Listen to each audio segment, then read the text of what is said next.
Hello everyone. आज का ये जो वीडियो है, जैसे कि आप सुने हैं, इसका पहले जो वीडियो में हम बताए थे, आई आईबीए और यूनियन यूएफयू का मीटिंग हुआ था। मीटिंग में क्या डिसाइड हुआ था, वो लोग कुछ डिमांड किए थे। पीएलआई को ऊपर मेन मीटिंग था, लेकिन बाकी सब जो डिमांड किए थे उसमें पेंशनर्स का एक ही इशू था, जिसमें कि वो लोग बोले थे कि यूनिफॉर्म डीए सबके लिए होना चाहिए।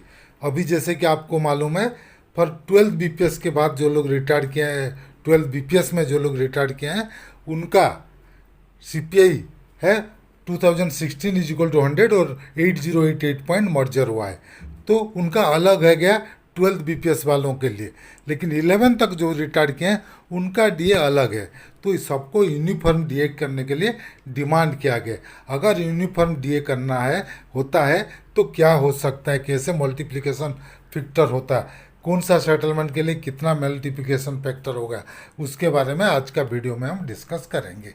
इसका पहले कि हम वीडियो शुरू करें, अगर आप अभी तक हमारा चैनल को सब्सक्राइब नहीं किया है तो प्लीज़ सब्सक्राइब कर दीजिएगा, ताकि आगे हम जो भी वीडियो बनाएंगे उसका जानकारी आपको मिलते रहेगा। चलिए शुरू करते हैं आज का वीडियो। ये देखिए, uniform rate of DR for bank pensioners, merger of DR at 8088 CPI point, conversion factor for merging DR at 8088 point. Table बना गया है, रिटायर ड्यूरिंग कौन सा पीरियड में आप रिटायर किए हैं, merger points, additional DA slab merger, DR percentage and conversion factor, bipartite wise, cumulative सब। देखिए, पहले अगर कोई रिटायर किया है 1 नवंबर 87 से लेकर 31 अक्टूबर 92 के बीच में, उनका जो डीए मर्जर पॉइंट है 600 है। Additional DA slab merger 137 with basic. DR rate क्या है उनका, 0.67% डीआर रेट है। तो बीपीएस वाइज कन्वर्सन फैक्टर होगा 1.9179। Total cumulative by each BPS 14.76। जब मल्टीप्लाई करेंगे बेसिक के साथ तब जाके उनका कन्वर्सन कंप्लीट होगा। तो इसमें जो है आपका अपर, अगर किसी का 100 रुपया बेसिक है तो उसको इंटू 14.76 होगा, तो कितना होगा, 14 टाइम्स 100 के जगह तो क्या होगा, 1476 उनका बेसिक हो जाएगा। 14 टाइम्स 100 के 14 टाइम्स, 100 इंटू 14 टाइम्स मतलब 1476 बेसिक होगा 100 के जगह में। उसी हिसाब से आपका कितना है मल्टीप्लाई कर दीजिएगा।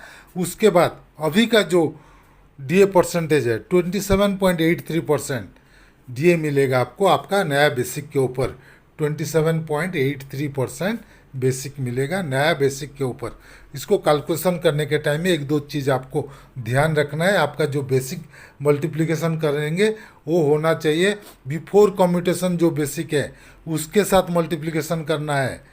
उसके बाद जो फिगर आया उसमें अगर आपका कम्यूटेशन अभी रेस्टोर हो गया तो कुछ करने का ज़रूरत नहीं। अगर रेस्टोर नहीं हुआ है तो अभी जितना मिल रहा है उसमें उतना कम्यूटेशन अमाउंट जोड़ के लेस करेंगे तो आपका डिफरेंस पता लगेगा। उसके साथ साथ और एक चीज़ ध्यान रखना है, x gratia in लिeu of pension obligation के बदले में जो एक्स ग्रेसिया मिल रहा है उसको भी आपको कंसिडरेशन में लेना है।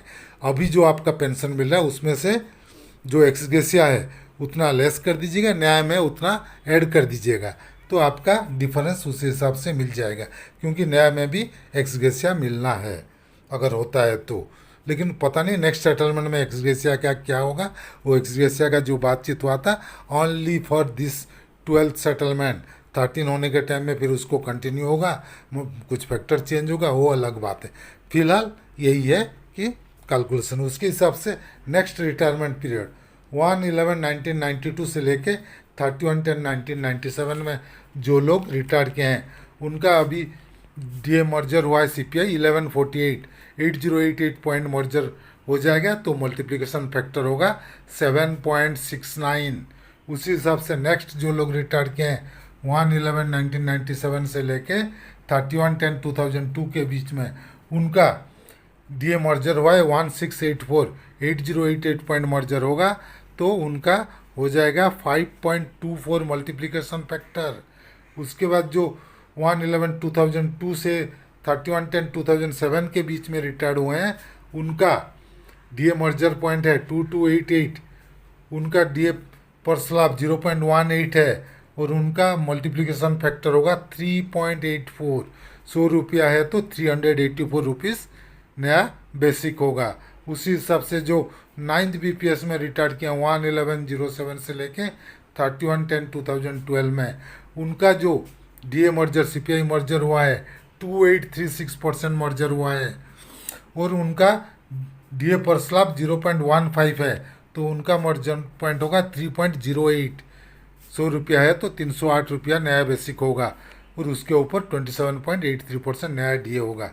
और उसी हिसाब से आप बिफोर जो आपका कम्यूटेशन है जो बेसिक है उसके साथ मल्टीप्लिकेशन फैक्टर करना है और उसी साथ साथ आपको जो एक्स ग्रेसिया का मिल रहा है उसको ऐड करना है नया में। तो ये सबको कैलकुलेशन में आपको लेना पड़ेगा। नेक्स्ट जो 1/11/2012 से लेके 31/10/2017 के बीच में रिटायर किए हैं, उनका जो मर्जर पॉइंट है 4440 है, उनका डीए पर स्लैब है 0.10, उनका मल्टीप्लिकेशन फैक्टर होगा 1.92। अगर 100 रुपया अभी बेसिक है तो नया बेसिक होगा 192। उसी हिसाब से नेक्स्ट सेटलमेंट में जो लोग रिटायर किए 11th में 1/11/2017 से लेके 31/10/2022 के बीच में, उनका जो मर्जर पॉइंट है 6352 सीपीआई मर्ज हो गया। 8088 अगर मर्ज होता है तो उनका मल्टीप्लिकेशन फैक्टर होगा 1.3। मतलब अगर 100 रुपया अभी बेसिक है तो नया बेसिक 130 रुपया होगा और उसके ऊपर 27.83% डीए मिलेगा। और जो 12th में अभी रिटायर किया है, जैसे कि आप सबको मालूम है, उनका 8088 पॉइंट मर्जर हो चुका है। 2016 = 100 जो सीपीआई वो भी हो चुका है, तो उनके लिए अभी कुछ होगा नहीं, जो बेसिक है वही रहेगा। 27.83% जो डीए मिल रहा है वही मिलेगा। अगर नेक्स्ट सेटलमेंट होता है तब जाके उनको इफेक्ट पड़ेगा। तो cumulative conversion factor is arrived at by ignoring third digit as in practice for DA calculation in banking. Third digit को पॉइंट के बाद उसको ओमिट किया गया है, लेकिन ये कैलकुलेशन करने के टाइम में आपको दो चीज़ ध्यान में रखना पड़ेगा। आपका जो मल्टीप्लिकेशन करेंगे जो बेसिक है बिफोर कम्यूटेशन का जो बेसिक है उसके ऊपर करना है, और जो आपको एक्सग्रेसिया मिल रहा है उसको भी कैलकुलेशन में लेके करना है। जैसे कि आपको एक्सग्रेसिया अभी मिल रहा है उसको आप निकाल देंगे और नया में एक्सग्रेसिया को जोड़ देंगे, यही होना चाहिए। उसी हिसाब से आपको अपना अपना कैलकुलेशन करके देख सकते हैं। तो चलिए, ये था आज का वीडियो। अगर हमारा वीडियो आपको पसंद आया तो प्लीज़ इसको लाइक कीजिए, शेयर कीजिए। आपका कुछ मतामत है तो कमेंट सेक्शन में ज़रूर दीजिएगा। और अगर अभी तक हमारे चैनल को सब्सक्राइब नहीं किए हैं तो प्लीज़ सब्सक्राइब कर दीजिए और बेल आइकन को दबाना मत भूलिएगा, ताकि आगे हम जो भी वीडियो बनाएंगे उसका जानकारी आपको मिलते रहेगा। Team Amiya Kumar Mishra, thank you.